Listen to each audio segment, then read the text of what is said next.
This is news analysis coming to you live on Politics and Business Television Abuja. Good afternoon and many thanks for joining us. I am Omiki Joseph Matthew. The headlines. Egbetekun resigns. Disu named acting IGP. Suit seeking to deregister ADC. A court orders shifted to March 24 for ruling by Abuja court.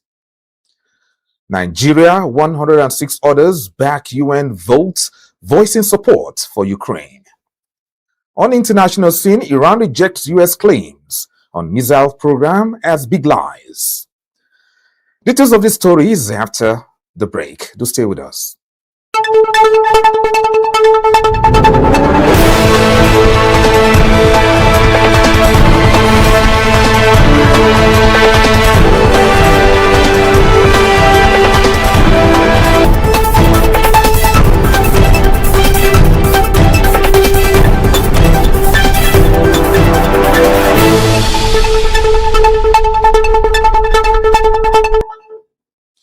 Thanks for staying with us.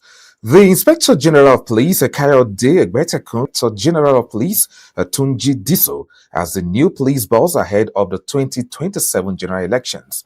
Diso, who was elevated to the rank of AIG in March 2025, will succeed Egbetekun, who was appointed on June 19, 2023.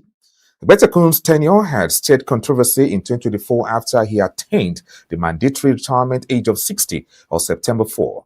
His stay in office was, however, extended following an amendment to the Police Act. The mandatory retirement age of 60 on September 4. His stay in office was, however, extended following an amendment to the Police Act. President Bola Tinubu accepted Egbetekun's resignation and named Disu as acting Inspector General of Police with immediate effect. According to a State House statement issued by presidential spokesman Bayo Onanuga, Egbetekun stepped down, citing pressing. The president will convey a meeting as Assistant Inspector General of Police in charge of the Force Criminal Investigation Department Annex, Alagbon, Lagos, from February 2026.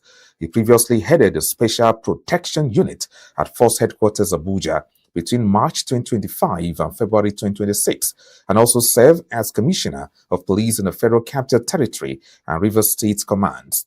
Disu had earlier led the Intelligence Response Team as Deputy Commissioner of Police and was DCP, Admin Operations at Force Headquarters between 2015 and 2021. He commanded the Rapid Response Squad in Lagos. Meanwhile, Disu's appointment is expected to trigger a wave of retirement in keeping with police tradition. A source at the Police Service Commission said between 15 and 20 senior officers who are his seniors may step down following the development.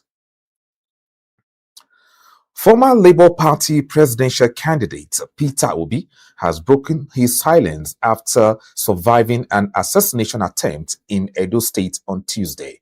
Gunmen reportedly attacked the convoy of the former Anambra State governor during a visit to the residence of former APC national chairman John Odigi Oyegun, opening fire and riddling the gates and several vehicles in his motorcade with bullets.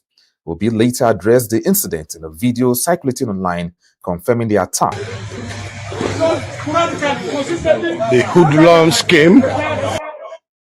Meanwhile, former Vice President Atiku Abubakar condemned the assault, describing it as a dangerous threat to democratic norms. In a statement issued Tuesday night, he said the attack on Obi and other leaders of the African Democratic Congress was utterly condemnable and unacceptable in any democracy, calling for a thorough investigation and accountability. Also, the Inter-Party Advisory Council on Wednesday condemned the alleged attack on former presidential candidate Peter Obi, ex-national chairman of the All Progressives Congress John Odigi Oyegun, and other IPAC's National Publicity Secretary Egbeola Martins, who disclosed this in a statement issued in Abuja, described the incident as a dangerous escalation of political intolerance. The council called on President Bola Tinubu and the governor of Edo to intervene and ensure accountability. IPAC's reaction followed reports that Obi, Odegun Oyegun, and other ADC chieftains were allegedly attacked by suspected thugs in Benin, Edo State, during political activities surrounding the former declaration of Olamide Akpata into the party. Obi's former campaign spokesman and national coordinator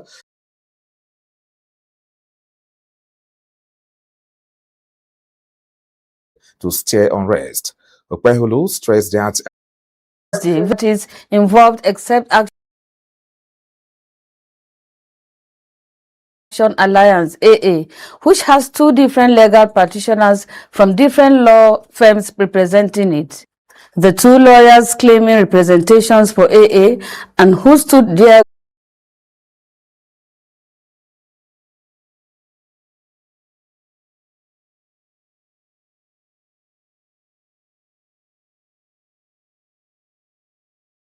were vehemently opposed by the plaintiff, who insisted that further counter affidavit. The court thereafter fixed March 24 for ruling on the application and hearing of other motions. Speaking to journalists after the proceedings, Ruba said the suit seeks a judicial interpretation of constitutional and statutory provisions governing the registration and continued recognition of electoral performance thresholds, including securing at least parties that performance thresholds, including securing at least 25% of votes cast in one state in a presidential election. The group accused INEC of neglecting its constitutional duty by continuing to recognize parties that have allegedly failed to win any elective office or meet prescribed benchmarks since their registration. The plaintiffs are seeking declaratory orders compelling INEC to enforce constitutional thresholds as well as mandatory and perpetual injunctions restraining the Commission for recognizing or giving effect to the political activities of the affected parties pending full compliance. They argued that allowing such parties to participate in the 2027 general elections would clog ballot papers, waste public resources, and undermine electoral integrity. We had approached the courts in a bid to seek clarification and interpretation of some sections of the Constitution as it relates to regulation of political parties. And our intent is just to contribute in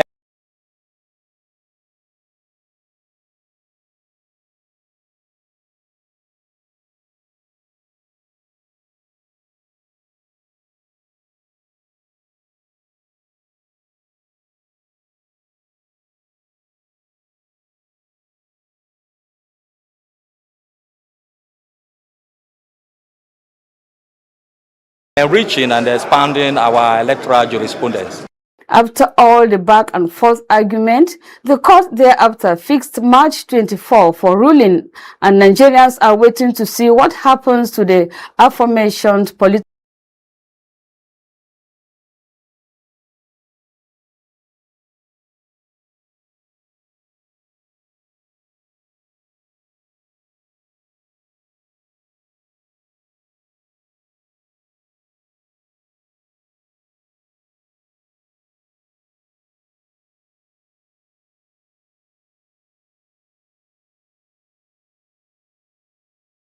to the 2027 elections. Reporting for P&B Television, I am Dunka Felicia Michael. And you're still watching news analysis right here on Politics and Business Television Abuja.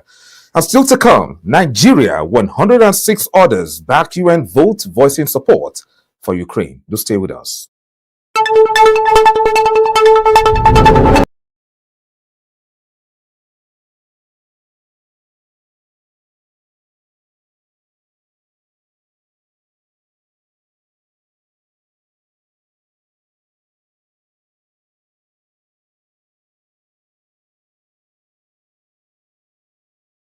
Political parties as we head to the 2027 elections.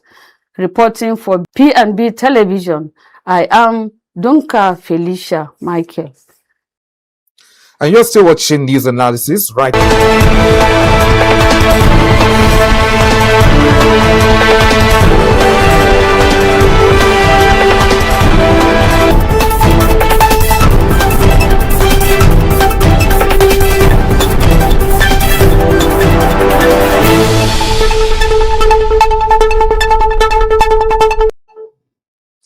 Welcome back to the program.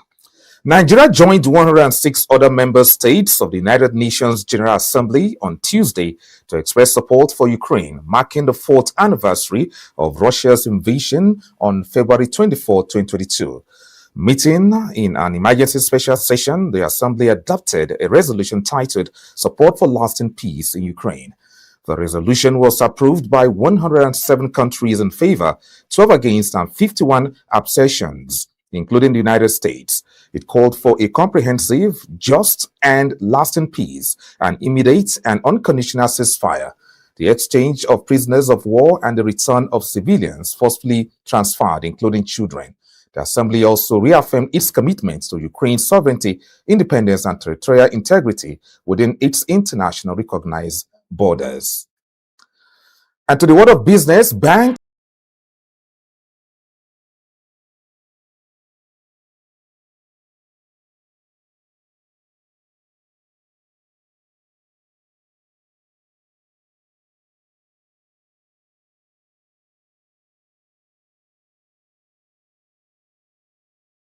have raised a 4.05 trillion naira in verified and approved capital. I also disclosed these on Tuesday during the Monetary Policy Committee, the briefing in Abuja, saying as of February 19, 2026, total verified and approved capital raised is at 4.05 trillion. It is observed that his figure was nearly double the 2.4 trillion naira reportedly raised as of April 2025. Cardoso said 2.90 trillion naira of the amount, representing 71.6%, was mobilized domestically, while 1.15 trillion, equivalent to 28.33%, came from foreign participation.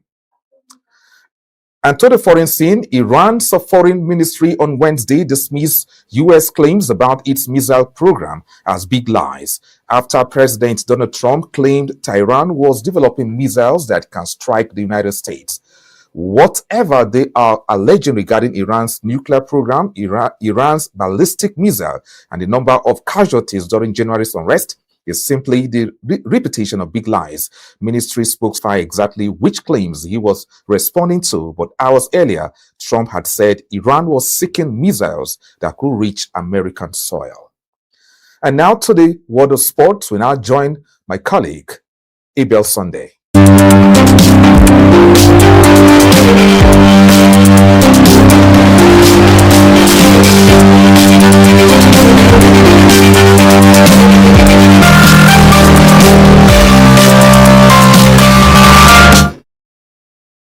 Hello, welcome to P&B Sport News. I'm Abel Sunday.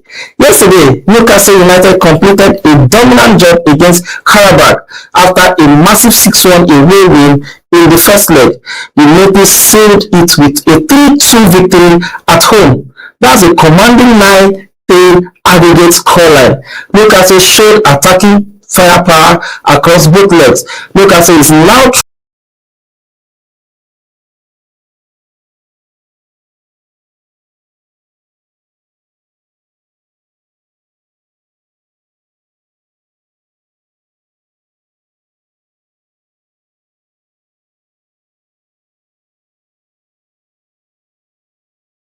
to secure their freedom. Now, the report claims millions of dollars were paid to free more than 200 pupils and staff kidnapped last November in a deal said to contradict Nigeria's law banning ransom payment. But the federal government has strongly denied the allegations, describing them as false, baseless, and an attempt to undermine the integrity of the nation's forces. So, was the ransom paid, and if so, yeah, where allegedly it was alleged that ransom was paid. Now we had a repeat of it in Niger State, where the French news agency reported that ransom was still paid. After that, we've had series of mass kidnapping in Kwara. We've had the same thing happen in Kogi. We've had the same thing happen in Benue. So if there was no play of ransom payment, I think it would be enough a way to